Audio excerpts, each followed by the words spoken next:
Let's go to Jim for a second and talk about contingency. Jim, you've been involved in off-road racing for as long as I've known you, over 2 decades, even starting with a magazine that you used to publish, which was the core magazine for the off-road community.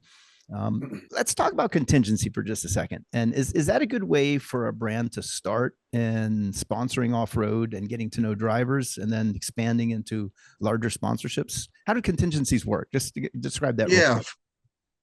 good overview, Joe. Yeah, contingency's been a staple with score races since day one. It's kind of like Mardi Gras wrapped up into tech, Yeah. and a lot of other elements have been added.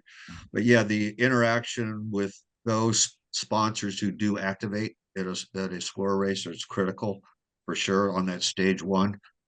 What's added since then?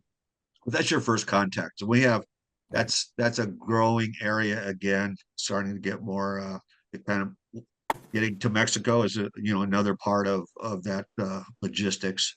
But that whole area is growing again because we want to see those sponsors grow, and the opportunities for the teams grow specifically.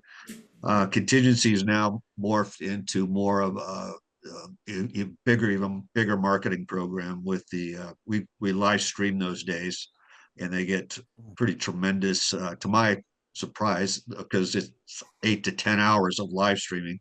The ratings on that days, and they're always during the weekdays also. So the ratings are reach and impact is really good on those, but it gives the teams a chance to call out their sponsors first of all, and to get more Yeah. exposure for them, which is it's just another dimension. But that's contingency is good. We promote all that from a sponsor perspective. They like to see obviously the branding that goes with the teams and the um, verbal promotions that they can do also. And it's also contingency, at least for desert races, where you're not really sitting in grandstands watching the entire event. It's impossible because they're hundreds, thousands of miles long. Yep. Contingency is a place where the fans can activate and get together with the brands and engage, and that's part of the activation that brands can have. Whether it's the Mint 400 or a score race. Correct. Whereas now, let's go to short course. There's still contingency programs, but contingency itself is slightly different.